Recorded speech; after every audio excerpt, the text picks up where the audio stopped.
이제 이슈에 대해서 시작하도록 하겠습니다. 일단 첫 번째 내용 같은 경우엔 토지 수용에 관한 내용이 나옵니다. 갑자기 이 내용을 제가 한 이유는 조금 더 내용을 읽은 다음에 말씀을 드리도록 하겠습니다. 앞으로 토지를 수용하는 사업을 인허가를 하려면 국토교통부의 중앙토지수용위원회에 미리 협의를 거쳐야 한다고 합니다. 물론 이 중앙토지수용위원회는 기존에도 있는 이제 그러한 단체인데요. 이 토지 수용 사업을 신설하는 입법을 할 때에도 이 지금 중토위 즉 중앙토지수용위원회의 의견을 들어야 한다고 합니다. 제가 첫 번째 토지 수용이라는 얘기를 드린 이유가 앞서 앵커분께서도 하셨다시피 대출에 가해서 수월해진다, 편해진다고 했지만 여러분들 잘 들어보시면은 소액에 대한 부분입니다. 예, 소액, 무주택자 소액 대출. 그게 이제 분양가라든지 전세 대출에 대해서 소액, 무주택자. 그리고 또 이 부분이 또 맞물려지는 게 있습니다. 그래서 쭉 내용을 다 좀 설명을 드려야지 이게 취합이 되니까 일단 내용을 쭉 좀 설명을 드리도록 하겠어요. 그래도 이 부분에서 일단은 내용을 이 부분을 좀 짚고 넘어가겠습니다. 토지 수용을 하는 경우는 두 가지입니다. 일반적으로 민간에서 토지 수용, 즉 우리가 흔히 얘기하는 개발회사, 시행사에서 토지를 수용해서 이제 거기에 아파트를 짓든 대규모 상가를 짓든 산업단지를 짓든 이제 그 민간에서 하는 토지 수용 방법이 있고요. 그 다음에 이제 공공기관, 즉 여러분들이 제일 많이 하시는 뭐 SH, 뭐 LH 이렇게 공공기관에서 토지 수용하는 방법이 있습니다. 그런데 공공기관은 아무래도 토지 수용하는 데 있어서 토지 이 부분을 거치더라도 조금 더 수월하게 진행이 될 수 있는데 민간에서 대표적인 게 도시개발 사업 중에서 민간에서 하는 부분이 있어요.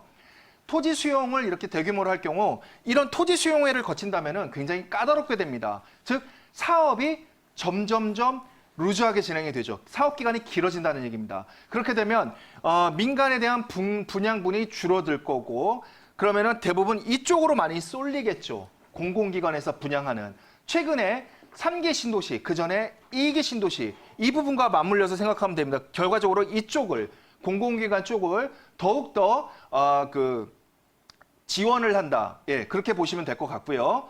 자, 두 번째입니다.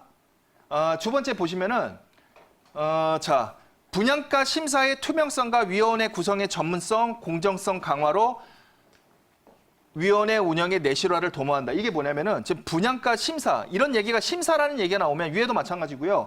강화된다는 거예요. 물론 분양가 심사 같은 경우에 지금 여기서 대상으로 하는 건 위에서는 민간 공공인데 민간을 더 강화시켜 자연스럽게 어쩔 수 없이 강화되는 부분이고요. 이 부분도 마찬가지예요. 민간에서 분양가 심사 즉 이 부분도 강화되니까 그러면은 대부분 이제 서울 기준으로 말씀드린다면은 분양가가 상승되려고를 억누르다 보니까 지금 매스컴에서 많이 이슈화되는 부분이 있죠. 재건축이라든지 재개발이라든지 그런 부분에 대해서 조합원들이 추진을 안 하겠죠. 예, 분양가가 더 심사가 강화되니까 예, 그러면은 이 민간에서 물량이 또 줄어드는 효과가 있습니다. 위에서도 그렇고요. 다음 페이지입니다. 수도권 주택시장 안정 및 주거복지 확대를 위하여 수도권에 36만 호 규모의 공공택지 이게 이제 3기 신도시 이제 그런 부분과 2기 신도시 아직 분양 안 된 거 맞물려서 이제 하는 얘기인 것 같은데 이럴 경우에 지금 공공기관에서 36만 호 중에서 공공기관에서 하는 게 약 30만 호라고 합니다. 30만 호, 약 31만 호. 이것도 무슨 얘기냐? 그만큼 앞에 전 페이지에서 민간에 대해서 분양가 심사 강화, 토지 수용 강화, 그리고 지금 수도권에서의 공공기관에서의 주택 물량 30만 호 이상 이거를 이제 준공하겠다. 그러니까 지금 흐름이 계속 무엇으로 가고 있어요? 민간은 억제시키고, 예, 지금 분양가가 재건축 재개발 강남에서의 그 가격도 들썩들썩 하다 보니까 민간은 압박하고 공공기관에서 분양하는 부분으로 이제 좀 분위기를 돌리겠다. 이제 그런 부분이죠. 좀 유추가 되시겠죠? 그 다음에 예, 마지막입니다. 국토부. 이르면은 이달 중에 주택법 시행령을 개정을 착수해서 이거 굉장히 핫 이슈였죠. 저번 주에. 바로 분양가 상한제를 감정평가한 토지비에 정부가 정해놓은 기본형 건축비 해서 분양가를 산정하는 방식으로 이거를 빠르면은 이제 요번 달 한 중순 정도에 시행을 할 것이란 예측이 있어요. 근데 이거는 사실 처음 나온 게 아닙니다. 예전에 그 정부에서도 이 분양가 상한제로 해서 이 부분이 되었고, 현재도 공공기관에서 이제 그 토지를 매각해서 그 토지를 민간에서 사서 이제 공사하는 경우에는 분양가 상한제 적용이 지금 이렇게 되고 있어요. 근데 민간 있잖아요. 우리 민간 하면은 여러분들 잘 와닿지 않으시죠? 재건축 재개발을 대표적으로 이제 말씀을 드릴게요. 재건축 재개발에도 분양가 상한제를 적용을 할 수도 있다라는 얘기예요. 그러면은 이것 또한 민간에서 분양하는 거를 이제 누르는 효과, 이제 그런 것이 발생이 되겠죠. 물론 그런 얘기는 이제 차차 하시고요. 무슨 얘기냐? 이렇게 분양 물량이 민간에서 분양하는 물량이 적어지면 나중에 어느 순간에는 폭등할 것이지 않겠냐? 지금 이런 얘기까지 나오기에는 시간이 너무 없지 않습니까? 지금 생방송 도중이니까, 그러니까 그런 얘기는 나중에 뭐 고민 상담을 통해서라든지 별도로 문의 주시면 제가 상담해 드리고요. 일단 전반적인 큰 얘기가 한번 짚고 넘어갈게요. 첫 번째, 우리 앵커께서 말씀하셨던 대로 무주택자라든지 소액에 대해서 대출을 수월하게 해준다. 이 부분과 이 전 페이지에서 민간에서 수용 방식으로 하는 것은 이제 토지수용위원회를 통해 가지고 좀 더 강화시킬 것이다. 보상에 대해서 강화시킬 것이다. 그 다음에 이 또 전 페이지에서 있었던 그 무슨 내용이죠? 잠깐 돌아가 볼까요? 예, 분양가 심사 투명성을 위해서 이 전문 공정성을 더욱 더 강화한다. 이제 이 내용이고요.